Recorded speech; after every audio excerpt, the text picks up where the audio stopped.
Yes, so let's have a discussion about attitudes. This is from your organizational behavior second unit. This is an important concept, attitudes and how it affects behavior, something very important. Please pay close attention. So what are attitudes? How are they formed? What leads to them? And how is it connected to behavior? Yes, let me change over. So first things first, attitudes and opinion, are they one and the same? It is not one and the same. There are clear distinctions between what are attitudes and what are opinions. Attitudes are not merely your opinion, because as I said, attitude is something that is your learned predisposition, which would be somewhat consistent, and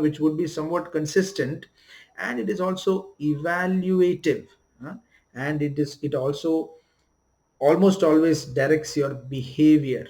That is why attitudes is so important, and it is a subject matter of social psychology, and all other organizational psychology and all other disciplines.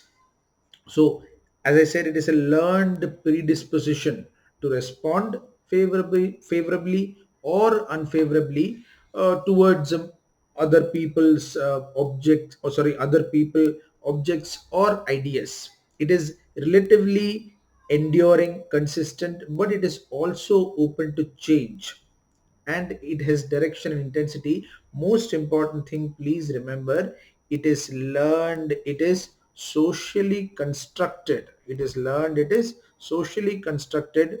You do not have attitudes just like that. It is not a part, it is mostly not a part of your temperament. Yes, there are certain genetic factors to attitude, but it is mostly what learned predisposition. What does predisposition mean? The English word predisposition, it means that, suppose I have a certain gene, or I have a family history of heart disease, which means I have a predisposition to heart disease. That is what is the meaning of that English word predisposition. Chances is what it means. So there is this learned predisposition that you will react either favorably or unfavorably towards certain things or certain people. Okay, and the idea is it is somewhat relatively stable. Now, definitions, please go through these definitions, important. It is a mental state of readiness, organized through experience. Organized as in made, shaped through experience. Another definition is it is an enduring organization of cognitive and emotional processes. Organization does not mean as in a company or an NGO. Organization means an enduring set of cognitive and emotional processes. It is emphasized, the emphasis here is on learned and directive nature. The idea is that your attitudes can direct your behavior. See, now, uh, there is this now what constitutes attitude. If I remember right, someone had taken a presentation on this. What constitutes attitude?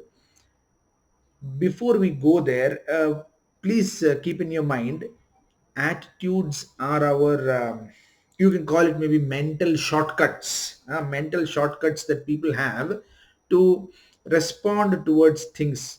Our responses to things are not almost always organically made then and there. It is mostly our uh, evaluations, our predispositions, evaluations of things which are almost set. Now, these things can also lead to stereotypes, prejudices, biases, and all of that. That is why attitude is important.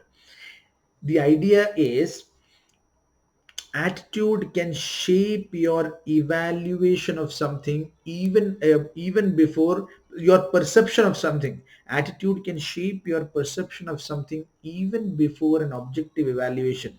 That is why attitudes are important. Your attitudes is what determines your first reaction to something, before you have all the facts, before you have all the data to objectively evaluate something. I hope I hope you understand the importance of what it means. Now, what constitutes attitude? Attitude, three things are there. First thing is your psychological, cognitive. cognitive part, which means your beliefs and perceptions. Second thing, affect. Always remember, in English, AFFECT, affect, psychology. In the realm of psychology, affect means feelings and emotions. Your feelings and emotional reaction towards things, which means first thing is your conscious, your thinking part. Cognitive means beliefs, perceptions, thinking part. Second thing is your emotions, your feelings. And the third thing is, what are the behavioral tendencies, what behavior comes out of this thinking and this emotion. Okay, now all three of these things together, we call it the ABC model. You can maybe draw a triangle or something. ABC model of attitude. And the idea is that all these three components might not always align. What do we mean by that? We'll discuss that in some time. uh, 1 second. Now, see, as I said, attitudes can change, but they are somewhat constant. They are very resistant to change, almost always. They are emotionally intense. They are linked to your identity. That is why they are good predictors of behavior. And in sometimes there are also weak attitudes, but these are situational and stable. But largely, certain attitudes are strong, and these things can affect your judgment, objective judgment of things. Let's discuss this ABC model in a bit of detail. I won't be go into too much detail, but still, suppose cognition means thinking, right? How I think. Affective means how I feel. And behavioral means what behavior does this thinking and feeling lead to. Now, imagine a social worker. As a social worker, your cognition, your thinking is that you believe in equality, right? You believe in equality, but your internal biases are still there. The moment you reach around some group, maybe tribals, or maybe people come from the lower caste, or maybe poor people, you have certain reservations, you have certain problems, and now you feel that discomfort around them. Mm. And sometimes you might behave in certain ways that might not be in the best interest of these groups. You might sometimes do some things even without actively doing it in such a way that it affects their well-being. Now this is where something called as cognitive dissonance, where you know cognitively that you believe in equality, but your feeling and your behavior do not go along. This is something that is very important, cognitive dissonance. We'll come back to that. Now, again, discussing this cognitive component and all in detail. See, your beliefs are shaped by maybe media or maybe your family, whichever way information comes from, wherever, right? So that information is something what shapes your beliefs. And now this information, this you can call it another word, you can use it, cognitive schemas. SCHEMAS, cognitive schemas. These cognitive schemas are actually the filter through which you perceive things.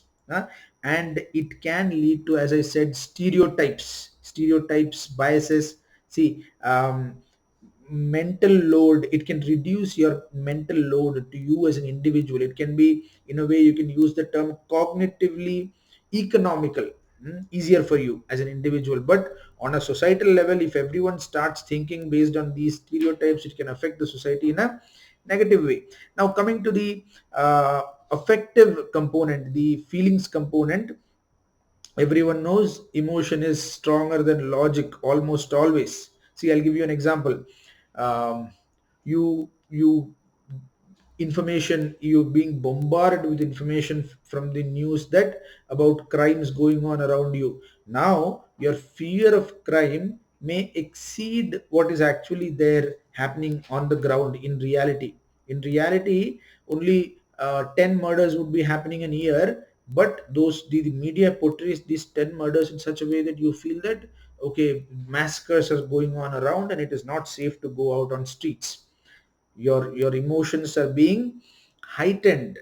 Now what can happen, this emotional reaction can increase your resistance to attitudinal change. Now, finally, the behavioral component. Once again, please make sure that attitude does not always lead to consistent behavior.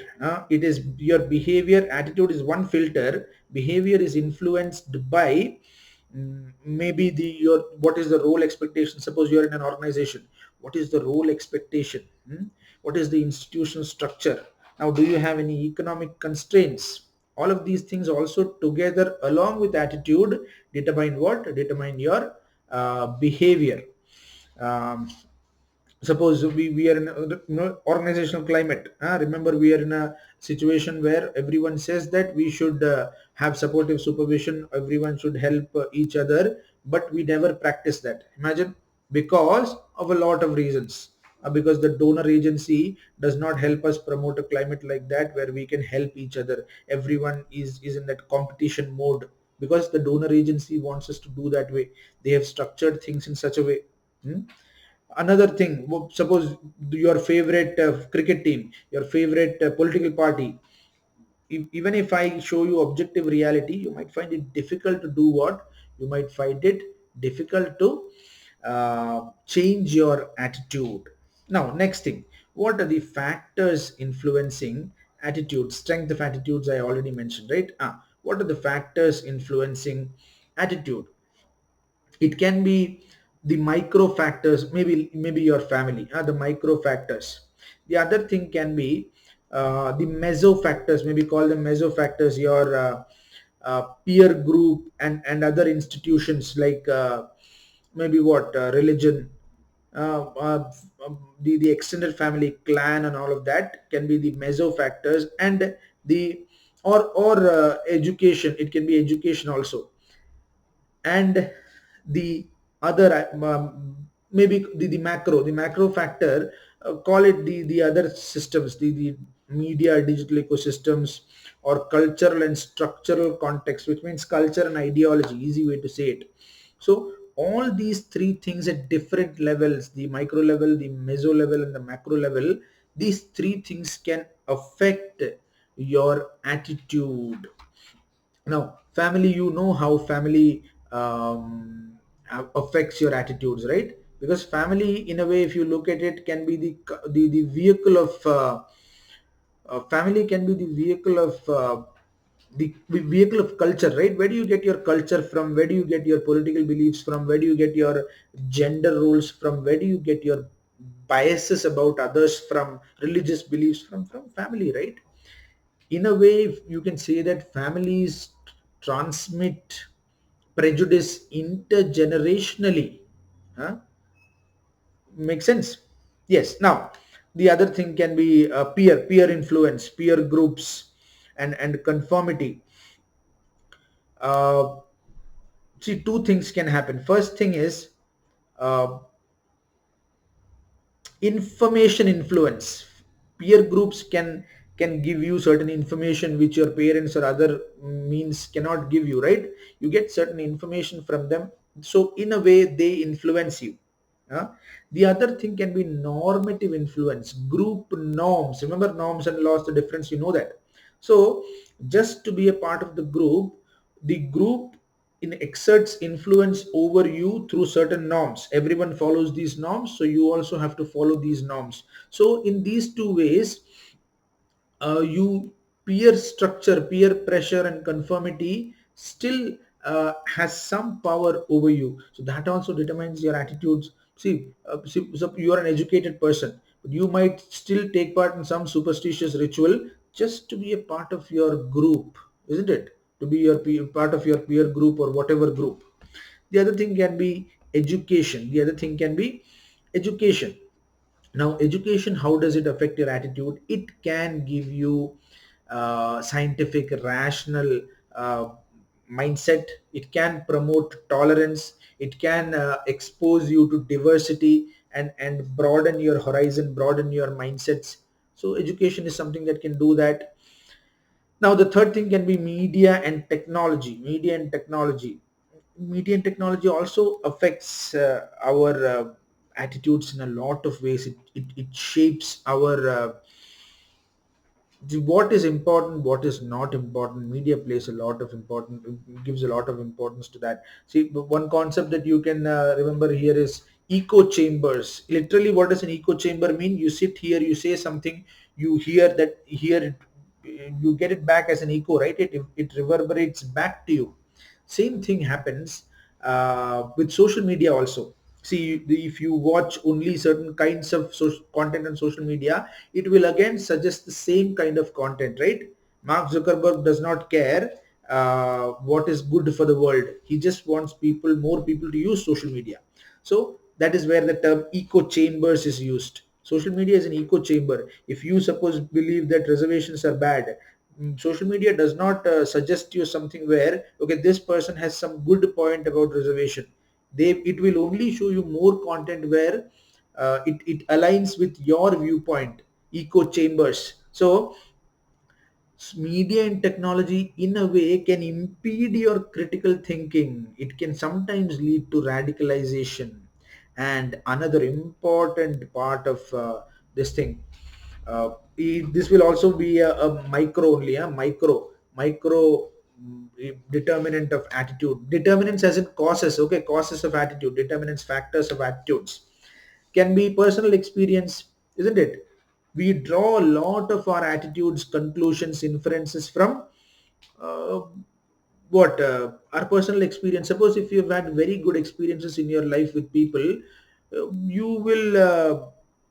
will have largely a positive outlook towards people and interactions, and negative experiences mostly intensify our biases, solidify our biases. Yeah? So if your victimization, if you have been victimized in a certain way, be it regarding anything, you develop some fear and then you try to generalize that fear. Finally, cultural and structural context. Now, which is the dominant ideology in your society? What are these structural inequalities there? Hmm? Who exerts hegemony over whom? All of these things are important factors when it comes to determining our attitudes. I'm not getting into too much detail. The video is already long enough. Now, the next thing would be functions of attitudes. Important. I'm not getting into too much detail, but very important. Uh, these four functions are served by attitudes. It first thing, it organizes information for us. What does it mean, organizes information? What it actually does is it puts this information into perspective for us. Remember, in the definition we had mentioned that it helps us interpret the information that we get. It serves a knowledge function. Second thing, it serves an ego defensive function where it protects your self-esteem. If you were someone who is so open to change that you are ready to take in every other perspective, what can happen? You can be overwhelmed. You can be overwhelmed. So in a way, attitudes actually help us protect our self-esteem, but too much of these strong attitudes can also lead to bias. That is what we had discussed earlier.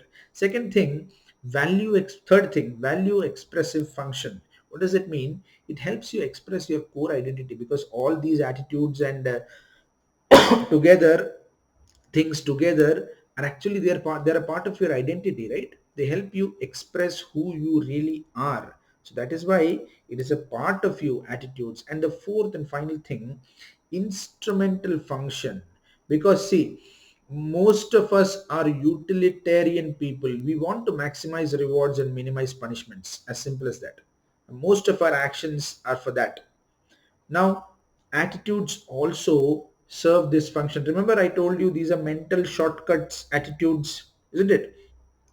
Now, the moment you encounter a reality, a person, an object, or whatever a situation, your attitude, you have already formed an evaluation of that. You've already formed an evaluation of that through your attitudes. So these are the functions that attitudes serve. Now, another section, attitude formation theories. Don't go into too much detail, but I would appreciate if you can at least learn the basics. First thing is, this thing, classical conditioning, the Pavlov's dogs and all. Classical conditioning in its most basic sense is what? Association. What was that Pavlovian experiment? The dogs associated that external entity, the whistle, to what? To food.